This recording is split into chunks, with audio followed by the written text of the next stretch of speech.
Salve, rapaziada! Estamos chegando aqui para mais um vídeo, para mais um Giro de Channel, para falar um pouco mais sobre o Bragantino. Hoje a gente vai falar não só do profissional, que joga nesse domingo contra o Goiás, mas também da base do Sub-23, que se classificou para a final do Campeonato Brasileiro de Aspirantes. E também falaremos do time feminino do Bragantino, que segue 100% no Campeonato Paulista, Rodrigão. Fala, Diego, olá pessoas, mais um giro aqui. Já até perdi a conta, sei que passou do 30 e pouco.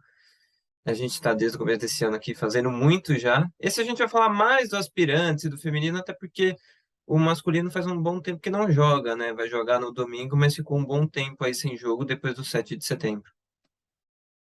E o aspirante do Bragantino, né, começando por esse assunto, acabou jogando a semifinal do Campeonato Brasileiro. Primeiro jogo havia perdido em Goiânia, 2-1 para o Vila Nova, e jogou nesta última quinta-feira no estádio Nabil Fekir o segundo jogo, o segundo confronto. E foi muito bem, diga por final, né? Diga por final, porque o Bragantino acabou vencendo por 3-0. Os dois primeiros gols foram marcados por Thiaguinho, que tivesse camisa 7, e o camisa 9 de pênalti, o Guilherme Santos, e depois do jogo conversou com a gente, marcou o terceiro. Então o Bragantino acabou vencendo aí no placar agregado por 4-2 e foi para a final o time do Fábio Matias a jogar contra o Cuiabá, que passou pelo Fluminense. Cuiabá que tem um trabalho novo também, né, estruturado agora, que o time passou a ter também uma espécie de clube empresa.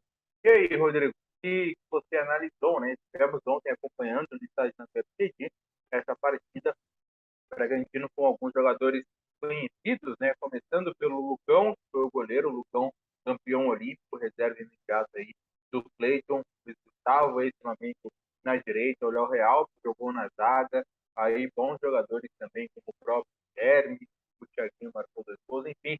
Qual foi a sua análise da partida de ontem? Acho que ontem o jogo foi muito tranquilo, né? Porque o Bragantino até tinha perdido no primeiro jogo de 2-1. Tudo bem que tem as circunstâncias daquele jogo, que o Bragantino nem tenha jogado tão mal, tenha tido chances, o campo também era ruim, jogou sobre muito sol. Então tem várias questões que você pode ponderar naquela derrota, mas tinha perdido. E nesse jogo ganhou de 3-0 bem fácil, poderia até ter sido mais se tivesse apertado um pouco mais, mas também não era a intenção em alguns momentos.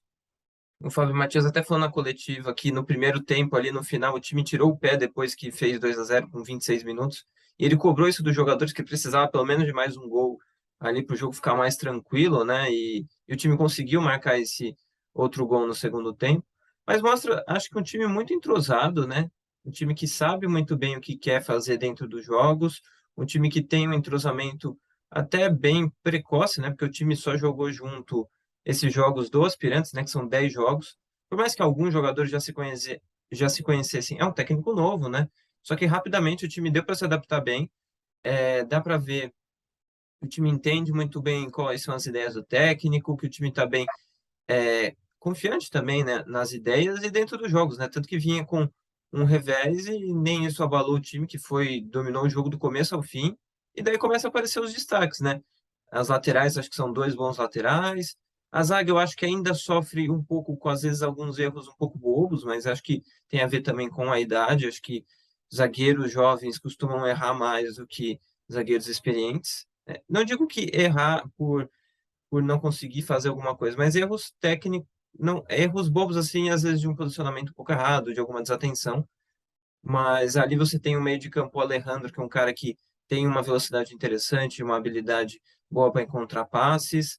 O Guilherme, que já tem 11 gols em participação, né? Ele marcou 6 gols e deu outras 5 assistências. Então, é um cara que está muito importante, muito influente nos gols do time, né? São 10 jogos, ele participou de 11 gols. Então, ele tem mais do que um gol de participação por jogo. É um cara que se movimenta bem ali, tem uma presença de área e de noção de espaço muito boa.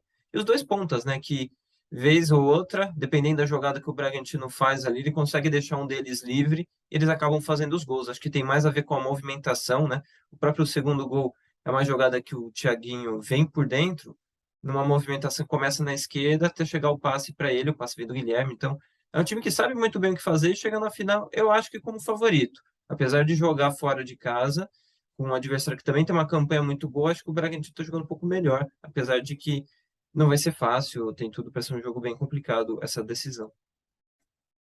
O time do Fábio Matias, né, até aqui na competição, fez 10 partidas, 6 vitórias, 3 empates, e só a derrota do primeiro jogo aí da semifinal. 22 gols marcados, número expressivo, se eu pegar que foram 10 partidas, marcou 22 gols, e tomou apenas 8 gols aí, vai jogar contra o Cuiabá, a final da competição, e tem um time base, eu vou trazer aqui a escalação, né, Rodrigo, da partida de ontem, e aí a gente analisa se algum jogador ou outro acaba chamando mais atenção. Lucão no gol, Luiz Gustavo na direita, Deverlan e o Léo Real na zaga. O Léo Real está sendo titular, o Cezinha, eu acho que é o titular, tem o Cauã também, mas o Léo acabou descendo. João Vitor, gostei muito ontem do lateral esquerdo, saiu para a entrada do Jonathan. O meio com o Léo Caetano e o Alejandro Viniegra. Entrou o Yanni Canteiro, né, no lugar do Caetano durante o jogo. Thiaguinho, depois Brau, o Bruno Dentinho, depois o Everton e o Guilherme Santos, o centroavante. Pô, começo falando do Guilherme, gostei muito do capitão do Bragantino, né, o centroavante, movimenta muito, o Thiaguinho marcou os 2 gols, mas até acho que ele não foi o destaque da equipe na partida, apesar de ter jogado muito bem. O Rodrigo estou bem, os dois laterais chamaram muita atenção, o Luiz Gustavo e o João Vitor também. E ainda tenho dúvida quanto ao Caetano e o Viniegra. Assim, são bons jogadores, né? Mas não sei se ainda estão prontos assim para jogarem pelo profissional. Mas a avaliação individual que eu faço do time é essa, Rodrigo.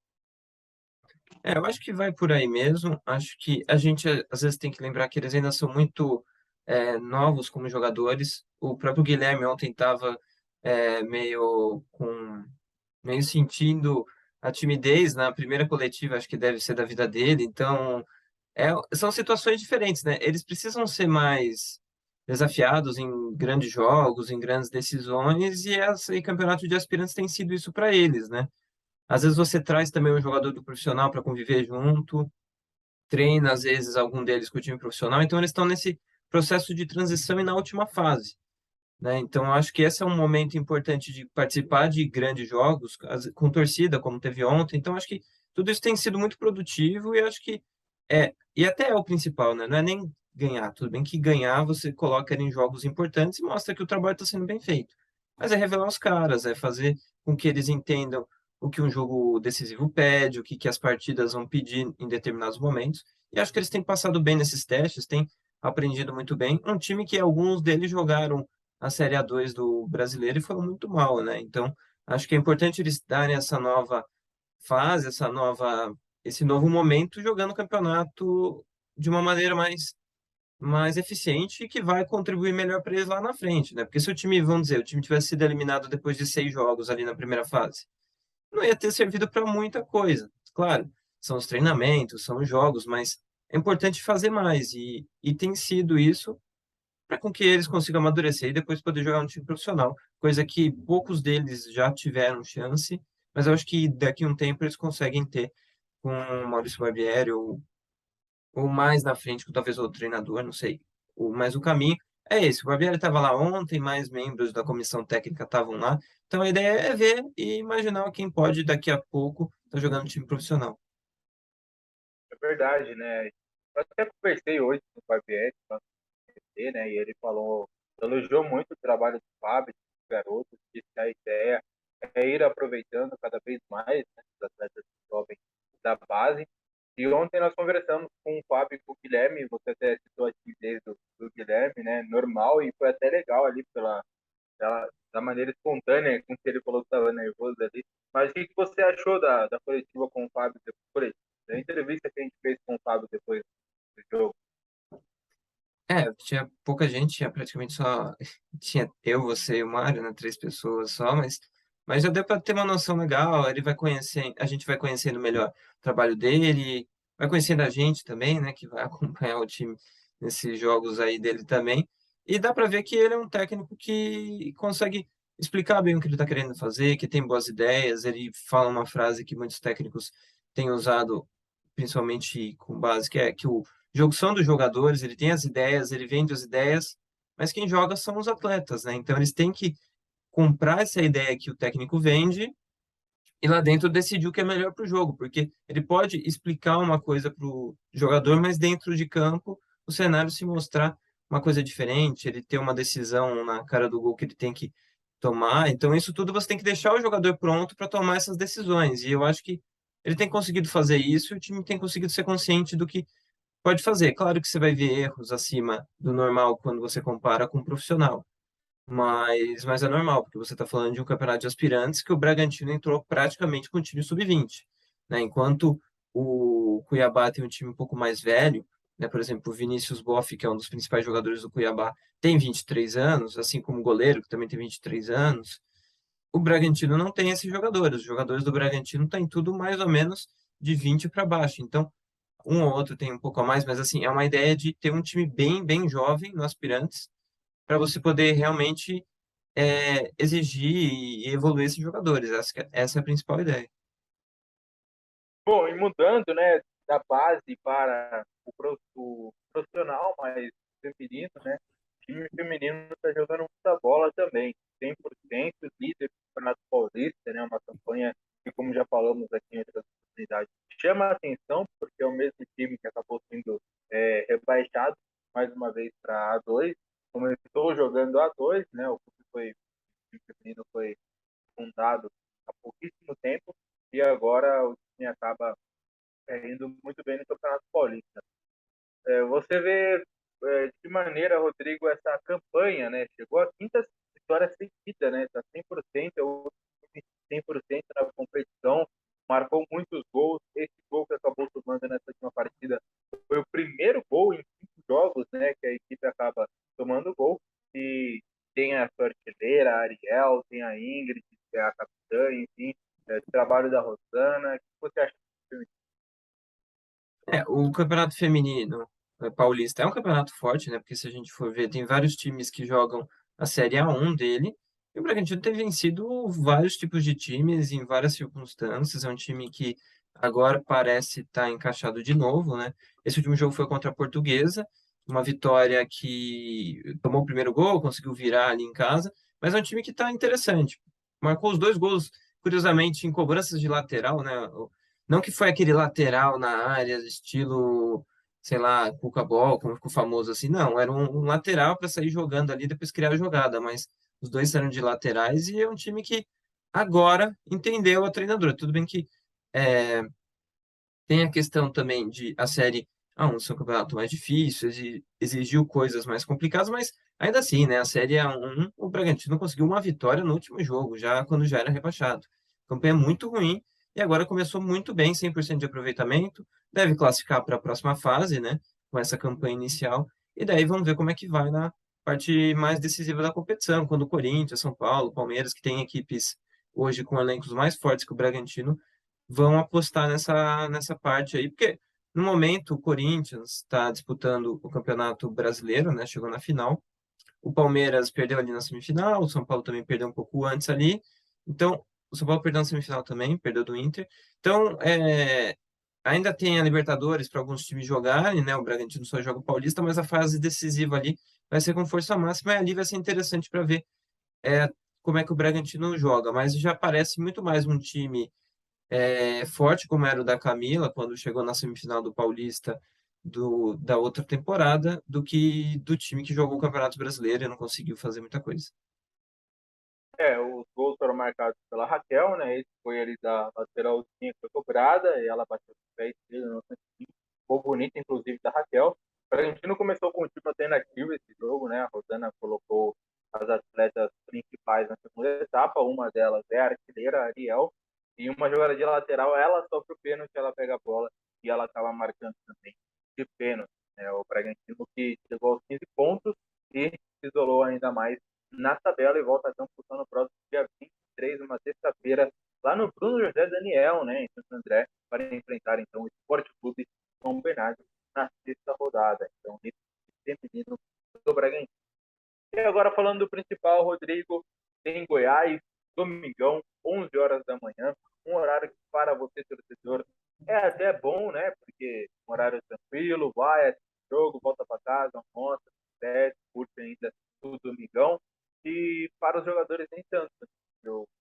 O café da manhã vira meio com almoço ali, muda toda a rotina. Enfim, geralmente no horário que está calor, mas Bragança tem feito um frio muda nada. Né? Então, provavelmente vai dar frio também. O que você acha desse jogo? Pedro Raul é o cara do Goiás atualmente, caras aí do Campeonato Brasileiro, mas não tem o rapidinho que é o da Belmonte, né? Tem o terceiro cartão amarelo, o Jair, A previsão é de 17 graus na hora do jogo. Não é muito frio, né? Porque provavelmente vai estar sol, mas, né, não chega a ser um lá calorzão. no Então, estádio é 17 e sensação de 10, né? No estádio no é, UFC de pelo menos não vai dar para reclamar do calor que normalmente faz nesses jogos 11 da manhã, né? Porque isso acontece muito, né? Jogo 11 da manhã pega um calorzão e a partida não rola legal. Mas é um Goiás forte, né? O Goiás hoje está na frente do Bragantino no Campeonato Brasileiro. O Goiás tem uma campanha muito boa, principalmente no segundo turno, tem 36 pontos agora, e não perde há bastante tempo. A última derrota foi para o Palmeiras, no dia 7 de agosto, e depois disso tem bons resultados, ganhou do Atlético Mineiro, ganhou do Santos, do Atlético Goianiense, empatou com o Flamengo num jogo complicado ali, que se teve quem achou que o gol do Flamengo poderia ter sido anulado, então teria vencido o Flamengo. Então, é um time que o Jair Ventura conseguiu encaixar e que está jogando futebol muito interessante. O Pedro Raul realmente sendo um jogador muito decisivo nos jogos.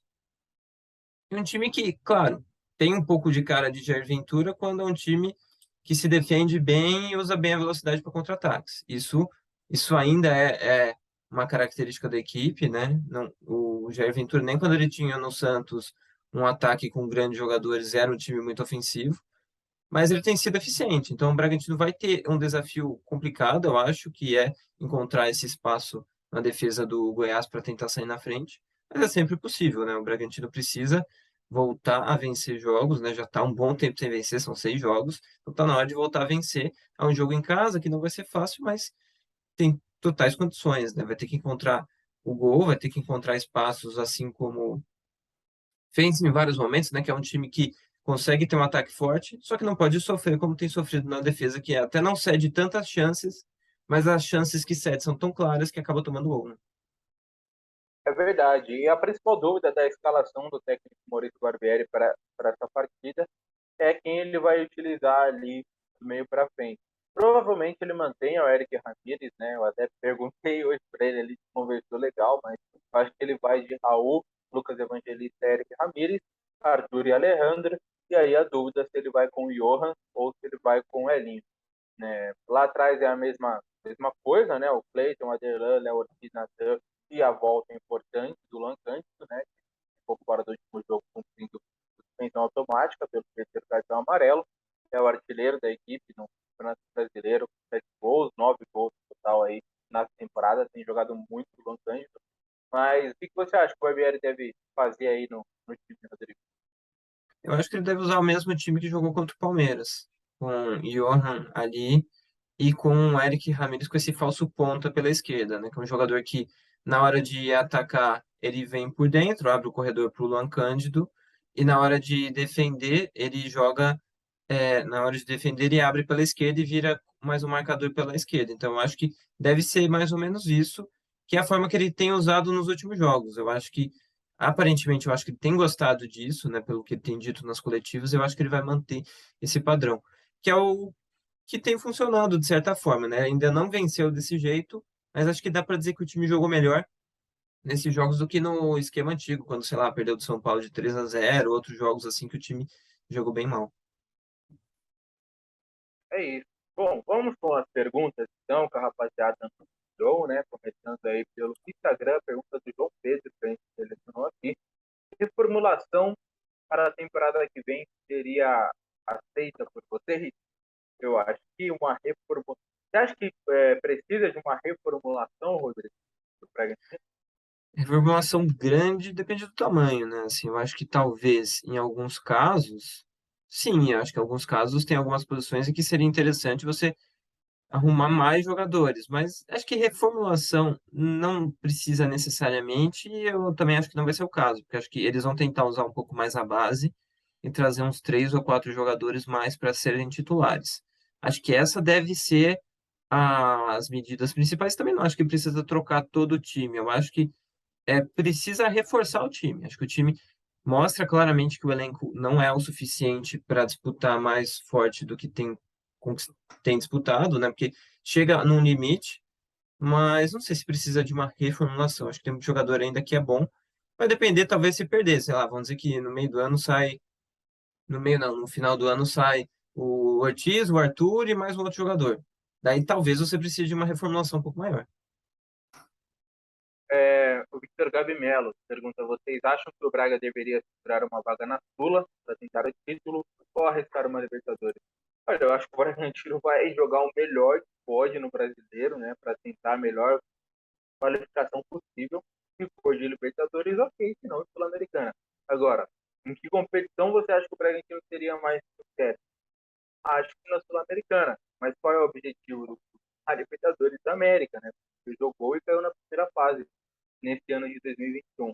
E aí, Rodrigo, o que você acha? Eu acho que sempre a Libertadores para qualquer time. Até porque, se você ficar em terceiro no grupo, você vai para a Sul-Americana. Então, você consegue essa vaga ainda jogando a Libertadores. Então, eu acho que é importante classificar para a Libertadores e tentar permanecer o mais longe possível, porque tem mais dinheiro, são os principais jogos. Acho que tudo tem mais a ver. Pergunta para algum time da Liga dos Campeões lá se eles querem jogar a Liga Europa porque eles podem ganhar.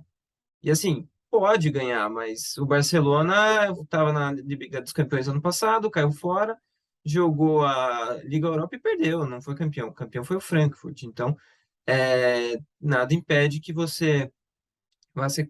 Nada diz que você vai ser campeão da Sul-Americana porque você tem um time mais forte, né? O São Paulo agora chegou na final, mas assim, não tem nada garantido. Você tem que jogar as competições e tentar jogar o mais longe possível. Até porque, vamos dizer, você joga 3, 4 Libertadores, você ganha mais dinheiro do que ganharia numa Sul-Americana e consegue poder disputar mais longe uma Libertadores.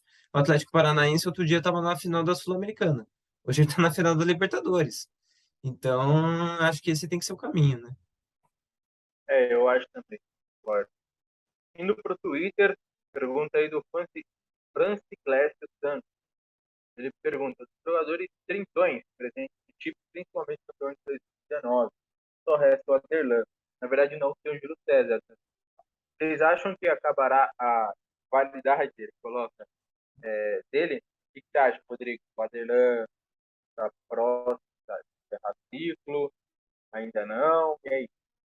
Bom, ele tem reserva que poderia já estar jogando, que é o Andrés Hurtado. Mas ele não está, então eu não sei o quanto o Barbieri ainda pensa nele. Parece que ele tem sido até mais importante no time agora do que era antes, com essa função de abrir pelo lado direito, tanto que marcou o primeiro gol dele na temporada, só no 34º jogo, porque foi só agora que ele teve, nesses últimos jogos, que ele está tendo uma participação ofensiva maior, então ele ter sido mais importante e influente no jogo. Então, acho que se for para ficar, eu acho que ele vai ficar pelo menos mais um ano. Não parece que ele vá sair já nesse final desse ano. A não ser que o clube pense, vamos trazer um outro lateral e vamos renovar aí, como aconteceu com o Edmar na temporada passada.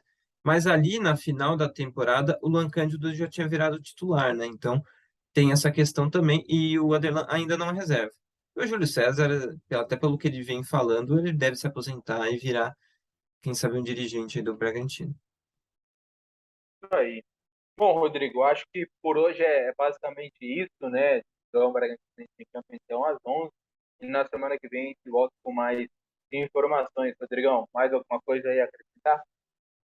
Não, acho que é isso. Tem também ficar de olho no, no Sub-17, né? Porque o Sub-20 não está jogando mais, então ainda tem alguns jogos do Sub-17, mas eu acho que é isso nesse restante de ano e de temporada, né? A temporada não parece mais estar chegando no fim, né? Falta um mês e pouco para acabar tudo, porque daqui a pouco tem Copa do Mundo. Em Copa do Mundo eu estou completando o álbum. Mas falando do Sub-17, o Sub-17 tomou de 6 do Atlético Paranaense fora de casa essa semana, né? Então, o time tá precisando acordar, porque fez alguns bons jogos, mas também tá oscilando bastante. Acho que o time precisa ter um padrão um pouquinho melhor.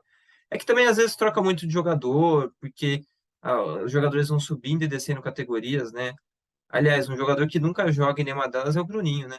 O Bruninho a gente E não ele vê ele hoje, jogar. É, então é um e cara ele que não hoje lá no joga. PT e nem treinando estava, viu, Rodrigo? Eu acho que ele está meio que machucado no momento, Sim. porque ele estava no CT Ele estava subindo, eu acho, que lá do departamento médico, a hora que eu vi ele pro alojamento. Não acredito que deva estar lesionado. Pode ser. Agora, um cara que tá jogando é o Emiliano Martinez, né? Jogando no Midtjylland, que fez 5-1, é um time que tá começando bem a Liga Europa ali, ele já chegou jogando. Parece, para mim, que ele não estava mais afim de jogar pelo Bragantino, né? Porque ele ficou muito tempo machucado, é verdade, mas depois que ele voltou, ele não foi...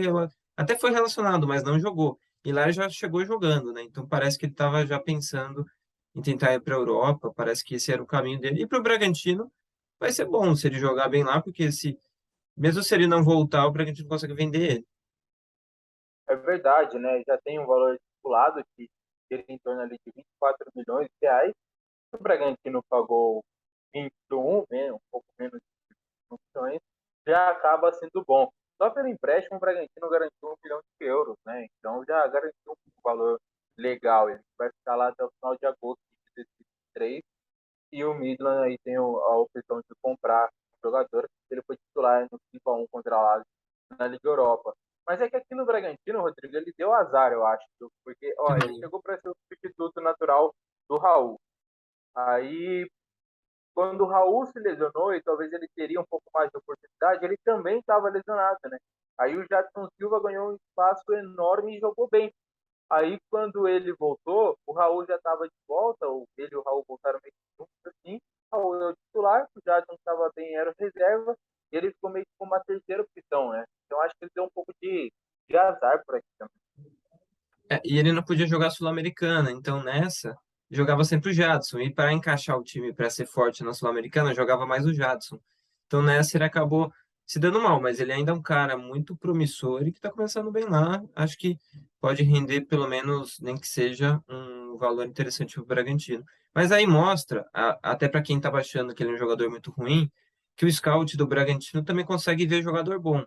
Às vezes ele não rende o esperado, mas muita gente já olhava bem para ele, já imaginava que ele fosse um bom jogador, e ele está mostrando isso agora lá na Dinamarca. Bom, então é isso, rapaziada. Obrigado por nos acompanhar, né? Se possível, deixa aí o seu like, compartilha também com os amigos, com os torcedores do Bragantino, para estar sempre informando aí das informações, saber também da minha e da opinião do Rodrigo Seixas. Agradecer aqui também ao fortalecimento de sempre dos nossos patrocinadores, Oregon Estacionamento, sempre oferecendo a você a melhor oportunidade, mais tranquila também de estacionar aqui no centro de Bragança Paulista. Só quem é daqui sabe o quão é difícil. Um, para achar vaga, dois, por conta da Zona Azul, e lá você estaciona com segurança, né? E com conforto e comodidade também. Agradecer ao nosso apoiador, que é o professor Marcos Maia, lá da FATEC. Se você quer ingressar em uma área, por exemplo, como a do jornalismo, a gente sabe o quanto é importante ter o inglês, ter o espanhol. Então, a FATEC oferece isso aqui para a Bragança Paulista de maneira gratuita, o que é mais importante ainda, porque é acessível. Então, enaltecer esse trabalho do professor Marcos Maia e da rapaziada lá da FATEC. E também agradecer ao meu parceiro Valdeci, grande Valdeci, canhotinha de ouro, hein? Ele que é DRV, Sistema de Seguranças, e lá também você encontra tudo o que você precisa nessa área. Valeu, rapaziada. Valeu, Rodrigão.